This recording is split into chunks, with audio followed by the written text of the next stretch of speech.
Hey everybody, wake up. This is Wake Up with Mark Joyner, episode number 41, and today I'm going to teach you how to murder your ego.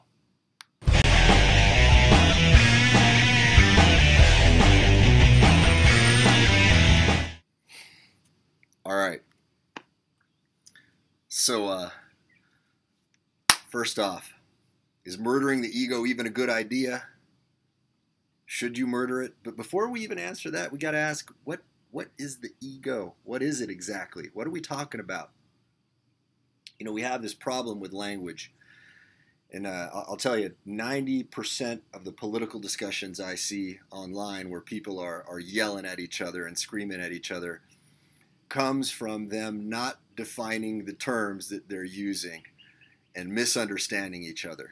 For example, the term socialism is used in so many different ways right now. You know, there are people who are against socialism because they are thinking about pure socialism, you know, as a political structure whereby the government maintains control of all of the means of production. But then there are other guys who are like, how can you say socialism is bad? Don't you like roads? Don't you like social programs? Don't you want to take care of the poor? And, you know, the guys over here are saying, I got no problem with any of that. That's not what I'm talking about. But they never define that. They're just like, socialism is evil. Look at what socialism has done. No, look at how good socialism is. And they don't even know what the other guy's talking about. That's the real irony of it, is that we have these arguments and we're having two totally different conversations. We're having two completely different conversations. And by the way, this is kind of a strange thing now, and it's probably going to stir up a lot of controversy, but I think most of y'all arguing about whether or not you like or dislike Trump is a very similar phenomenon. It's not necessarily based on the definition of a term. It's based on your definition of who that guy is. If you watch MSNBC and CNN and most of the mainstream guys now, you're going to get one very, very specific definition of who Trump is, what he has done, what the meaning of all of the things he has done is. And then if you watch Fox and some of the alternative press, you're going to get a completely different picture. And you guys are going to, of course, be at loggerheads because you have different versions of reality playing off in your head. Scott Adams has spoken about this pretty extensively and very, very eloquently, I must say. So how does this tie into ego? So right before this post, you guys will see a post from me where I ask a bunch of my marketing guru friends, give me some advice. You know, I'm stepping up my game right now in life in a lot of different ways. And I want to egolessly, let's talk about what that means here in a minute, examine different possibilities. Okay, even though there are a lot of people who, elevate my position in the marketplace as being a guy who did this and a guy who did that, best at this, best at that. That's all perception, right? That's all shit that is created by marketing. Now, it's rooted in a lot of truth. There are a lot of things that I actually did, so I'm happy to take credit for things that I have done. But where I run into trouble is if I allow those perceptions of myself to limit me. If I begin to rest on my laurels because I'm the guy who invented this or did that, I don't need to do anything else anymore. I don't need to improve. I don't need to change. That's the problem. Okay, now that is a definition of ego that I think is very useful. Now, by the way, if you look up ego, if you look at Freud's definition or Jung's definition, or if you use the common parlance definition, we're talking about completely different things most of the time. And this is, again, another problem in this conversation. We have to really, really define our terms. Ryan Holiday wrote this book, The Ego is the Enemy. He is using a very specific definition of the term ego. If you watch the film Revolver, it is a meditation on the danger of the ego. But again, it is a specific definition of the ego. Let's talk about healthy and unhealthy ways of looking at this. The ego is merely your sense of self, right? It's the conscious part of you that navigates the world and negotiates between, your this is the Freudian definition more or less, between your unconscious desires, from your id, and your unconscious values from your super ego, and what's going on in the world. It is the negotiator, not necessarily a bad thing, right? But there are connotations of the ego that have cropped up in common parlance that are indeed quite toxic. This is what is being spoken about in Revolver. If you haven't seen the film Revolver, you watch it, it looks a bit like a B movie, but then by the time you get to the end, you realize, holy shit, this is an amazing film with some profoundly important stuff. And by the way, there's two versions. There's two different endings. There's an ending that has a whole bunch of quotes from philosophers that ties the whole thing together. That's the one I think you need to see, because I think if you don't see that version, you're not going to get it. There's another one that is just pure narrative and ends without any of that philosophical stuff at the end. I think the philosophical stuff at the end is essential to understand that film. I love that film. I adore that film, even though it is in some ways a bit of a B movie. No offense to Guy Ritchie, right? Brilliant dude, an amazing guy. But again, B movie on the surface, but at the end you realize, holy crap, this is a profoundly important work of art. Okay. Now, self-esteem. Okay, if you want to speak about my old friend, the late great Nathaniel Branden, he was the famous lover of Ayn Rand. You guys can watch a film about that, The Passion of Ayn Rand. It's all about their illicit relationship. They were both married.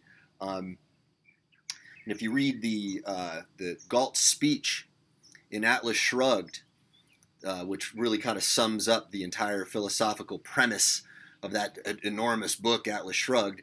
It's down into these 20 pages of Galt's speech. She speaks about self-esteem, and there are 6 elements of it, which are echoed by Nathaniel Branden in his book, The 6 Pillars of Self-Esteem. This is how the two influenced each other, obviously in some profound ways, despite the fact that they had a falling out later in life when Nathaniel Branden jilted her. So self-esteem should be distinguished in that sense from this negative aspect of the ego. If we're going to use the negative definition of the ego, self-esteem is, hey, this is the part of you that believes I can do things, right? That if I have a will, there is a way to do things. I'm going to look at myself in a positive light. I'm going to believe that I can do things. But here's where it can get you into trouble. Okay, if that is a hubristic thing, if you believe unrealistically that you can do certain things without actually being willing to do the work, okay, that's the thing. For me, if I rest on the laurels of my past accomplishments and ignore who I am right now, that is that negative part of the ego that they're talking about in Revolver. It's the guy that says, I'm not bad. I don't have problems. I don't need to be improved. I'm all of these great things. Okay, that to me is the key distinction. It's the blinder that you put on yourself, not allowing yourself to see the flaws that need to be corrected. Now, when I posted this post, I knew that I was going to be confronting my ego head on, even though at one point in there I said I took my ego out to the woodshed and put a bullet in it. That's not completely true, because that never happens. The ego is always going to be there. It's always going to be a constant battle. And a lot of my great friends who've been commenting on that have been confronting me on that, and it's useful. It's useful. Now, if I were to respond to all of that in an immature way, in a hubristic way, I could look at those things and go, screw all these guys, man. Forget all that advice. They're saying all these negative things about me. Who are they to say these negative things about me? No, those are not things I need to improve. That's not how I need to change. You guys are all wrong. Okay? Instead, I'm looking at that and I'm evaluating it. Now, this is where it can get really, really tricky. Okay? Because in your battle against this negative side of the ego, whatever we want to call this thing, perhaps we need better labels because the word ego is used in so many different ways, but this hubristic ego, okay, if you silence that and you think, okay, I'm going to be open to all advice now, to all different things, well, there's a subtlety that goes on here, because not all the advice you get is going to be good. Not all the feedback you get is going to be good.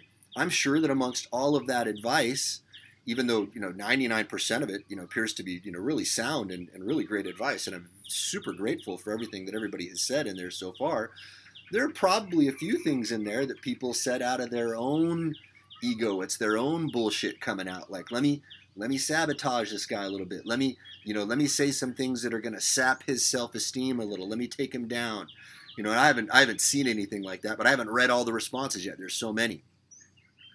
And I know there's a whole bunch. I read some last night, and I'm trying to limit my exposure on Facebook. So I'm not pointing fingers at anybody here, but I'm sure some of that's going to be there. That's always going to be there. It's always there, right? And there are people in your life that are giving you seemingly well-meaning advice that does need to be scrutinized.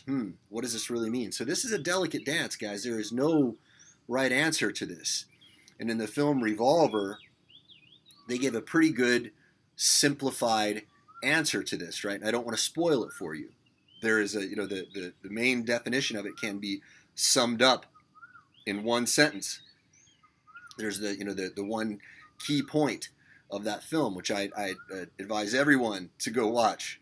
There are very few times where I will advise you definitely go do something. This is one I think you should definitely go do. Go watch that film, and you'll know what sentence I'm talking about when you see it, and it will give you a big aha. Okay, so this is a tricky thing, but here's the real benefit of all this.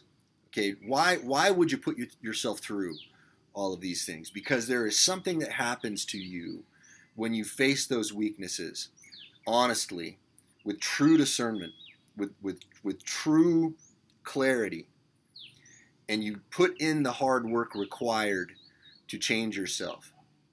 And at the same time, you remain true to your path. If you don't allow the outside advice to pull you off that path, you get clear about that path, take the good advice that's useful, that is going to support you on that path, ignore the advice that's going to pull you off the path, that's going to lower your self-esteem, that's going to lower your confidence, it's going to lower your self-belief.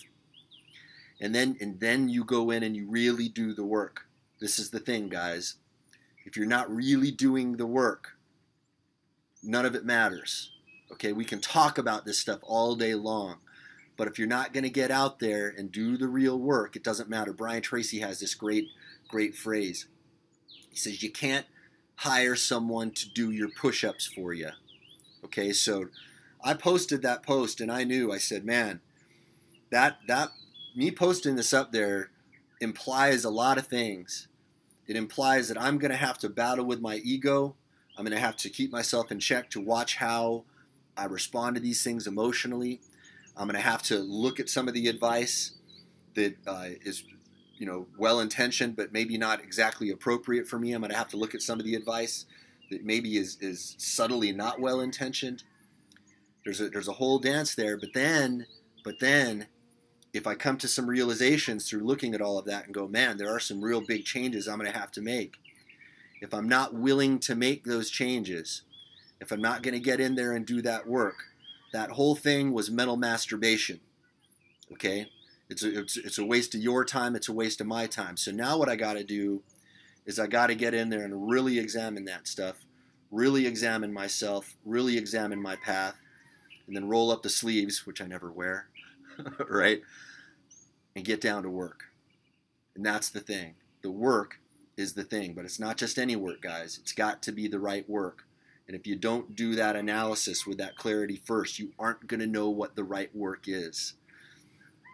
That's it for today, guys. Talk to y'all tomorrow.